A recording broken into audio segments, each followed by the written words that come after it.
દેશની સીમાઓ માતાના વસ્ત્ર સમાન છે. તેનું રક્ષણ કરવું દરેક ભારતીયની ફરજ છે. ભીષ્મ પિતામહ.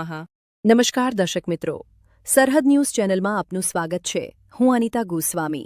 હવે જોઈએ સમાચાર વિસ્તારથી. ગાંધીધામ તારીખ 27 જૂન.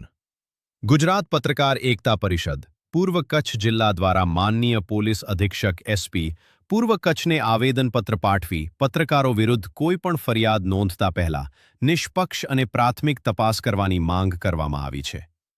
પરિષદના જિલ્લા અધ્યક્ષ સમીરભાઈ જે મહેશ્વરીએ જણાવ્યું હતું કે રાજ્યભરમાં અનેક પત્રકારો નિષ્પક્ષ રીતે જનહિતના મુદ્દાઓ ઉજાગર કરે છે. આવા સંજોગોમાં કેટલીક વ્યક્તિઓ દ્વારા દબાણ ઊભું કરવા અથવા પત્રકારોને હેરાન કરવા ખોટી અને પાયાવિહોણી ફરિયાદો કરવામાં આવતી હોવાના બનાવો સામે આવી રહ્યા છે. આથી પરિષદે રજૂઆત કરી છે કે પત્રકાર વિરુદ્ધ કોઈ પણ ફરિયાદ પ્રાપ્ત થાય ત્યારે તાત્કાલિક ગુનો નોંધવાના બદલે પ્રથમ તથ્યોની નિષ્પક્ષ તપાસ કરવામાં આવે. જો ફરિયાદમાં સત્યતા જણાય તો કાયદેસરની કાર્યવાહી કરવામાં આવે, પરંતુ ખોટી ફરિયાદોના આધારે પત્રકારોને અનાવશ્યક હેરાનગતિ ન થાય તેની પણ તકેદારી રાખવામાં આવે. ગુજરાત પત્રકાર એકતા પરિષદે પોલીસ તંત્રને પત્રકારત્વની સ્વતંત્રતા અને લોકશાહીના ચોથા સ્તંભની ગરિમા જાળવી રાખવા માટે યોગ્ય માર્ગદર્શિકા હેઠળ કાર્યવાહી કરવાની વિનંતી કરી છે. પરિષદે આશા વ્યક્ત કરી છે કે પોલીસ વિભાગ આ રજૂઆતને ગંભીરતાથી લઈને પત્રકારો સાથે ન્યાયી અને કાયદેસરની પ્રક્રિયાનું પાલન કરશે. રિપોર્ટ બળદેવપુરી ગોસ્વામી, સરહદ ન્યૂઝ, કચ્છ. નમસ્કાર મિત્રો, આપણે અત્યારે પત્રકાર દ્રષ્ટિ ઉપર બધા મિત્રો ભાઈચારાથી ઊભા છીએ. અમારું વિરુદ્ધ કોઈ પ્રશાસન ઉપર નથી કે અમારો વિરુદ્ધ કોઈના પર્સનલ કે અંગત કે કોઈ પર બીનું સંકળાયેલું નથી.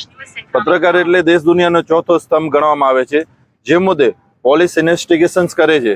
પોલીસને જે પત્રકાર કોઈ પણ એક વ્યક્તિ હોય છે, પત્રકાર પોતાની માર્કેટિંગમાં પોતાની જાહેરાત માટે જાય છે અથવા તો કોઈ એવા ગેરકાનૂની કાયદાના પર્દાફાશ કરવા માટે પોતાનું જે જનતાને પોતાનું કામકાજ કર્તવ્ય બતાવે છે જનતા ઉપર, જ્યારે એના ઉપર જ્યારે વિરુદ્ધ થાય છે તે અંગે પોલીસને આ એક મોટો ટોપિક છે જેના વિશે પોલીસને ઉપર આ વસ્તુ ઉપર ખરેખર ધ્યાન દોરવું જોઈએ કે અંગત બે કદાચ કાયદાનો અનુસાર આપણે વાત કરીએ કે બીજાને કોઈ થપ્પડ મારી હોય તો જે મુદ્દો થપ્પડવાળું છે એ આઈપીસી જે પણ કાયદાકીય હેઠળ હોય છે તે મુદ્દા ઉપર જે બીજો જે એમાં ઉમેરો કરવામાં આવે છે કે જે વસ્તુ થઈ નથી તે પત્રકારનો એક નામ ઉપર એક પત્રકારનો લોગો બેન્ડ થાય છે.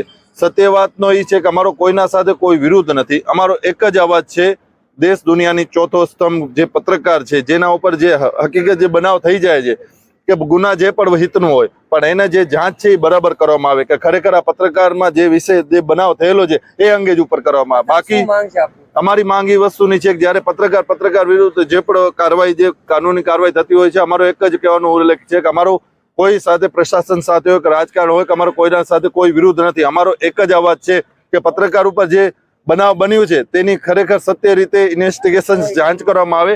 તે બદલે એવું નહીં કે આમાં કોઈના કહેવા ઉપર એમાં ઘી નાખવામાં આવે કે ઉબાડ વધે. જે પત્રકારે ગુનો નથી કર્યો એ પણ આઈપીસી ઠોકી નાખે. એ વસ્તુ અમે એ વસ્તુ ઉપર વિરુદ્ધ છીએ. ધન્યવાદ. સૌપ્રથમ તો નમસ્કાર મારા.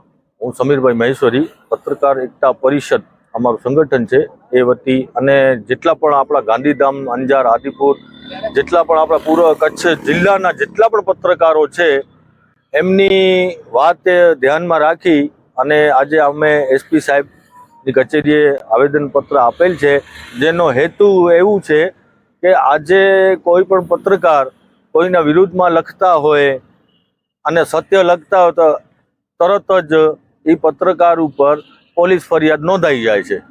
જ્યારે પત્રકાર પોતે પીડિત હોય છે અને પોલીસમાં અરજી આપવા જાય છે તો એમના ઉપર કોઈ એક્શન લેવામાં નથી આવતું. અને પત્રકાર ઉપર તરત જ કોઈ પણ વ્યક્તિ પત્રકાર ને બાબતે જાય કે પત્રકારે મને આવું કીધું કે અથવા આવું, તો તરત જ ફરિયાદ નોંધી લેવામાં આવે છે. એટલે અમારી સર્વ પત્રકારો જેટલા પણ છે એમની બધાની એક જ માંગ છે કે જે પણ ફરિયાદી હોય અને ફરિયાદ કરવા આવ્યો હોય પત્રકાર ઉપર તો પોલીસ પહેલે નિષ્પક્ષ પૂરી તપાસ કરે કે હકીકત શું છે, બનાવ શું છે. ડાયરેક્ટ જે પોલીસ છે એ ફરિયાદ નોંધી નાખે છે. એટલે અમારી માંગ એ છે કે પહેલાં તો ખરાઈ કરો, હકીકત શું છે, અને એના પછી જે કાનૂની કાર્યવાહી થતી હોય એ કરવાની હોય. મારું નામ જયેશ ભાનુશાલી. હું ડીજી આઈજી સાહેબને એવી વિનંતી કરું છું, પૂર્વ કચ્છ ને પશ્ચિમ કચ્છની અંદરમાં જો પત્રકારો વિરોધ ખોટી ફરિયાદો થવામાં આવે છે, એ મારી વિનંતી કહીને હું એસપી સાહેબ બંનેને કહું છું કે એકવાર તમે ખરાઈ કરો, શું હકીકત બન્યું છે, શું નથી બની. બાકી જાહેરાતો માટે તો પ્રોટોકોલ રીતે અમે તહેવાર આવે એટલે ફોન કરવાના છીએ પાર્ટીઓને. ત્યારે પાર્ટીઓ કહેતા હોય કે અમે બ્લેકમેલ કરી છે, એવું અમારું કોઈ બ્લેકમેલ કરવાનો કોઈ મુદ્દો જ નથી. બાકી અમને તહેવારો ઉપર જો જાહેરાતોને નહીં માંગશી તો અમારા પર ખર્ચા કેવી રીતે ન કરશે કે અમને કોઈ સરકારી જાહેરાતો એવું કાંઈ બેનિફિટ તો મળતું નથી. અમે નભી છીએ તો કેના ઉપર છીએ કે જાહેરાતો ઉપર છે. અત્યારે કોઈક રાજકીય ઉપરથી ફોન કરી જાહેરાત માંગે, ના આપે, એવું નથી કાંઈ અમે સાવ ઓલા બ્લેકમેલ કરી છે ને એવું કરીએ, ખોટી બદનામી કરે છે, એ પત્રકારો સહી નહીં શકે. અમારી માંગ છે જે અમારા ઉપર આ બનાવ બન્યો છે એની તટસ્થ એસપી સાહેબ ખરાઈ કરે, એમાં જે હોય એ સાચું બહાર કાઢે એવી અમારી એસપી સાહેબ પાસે વિનંતી છે.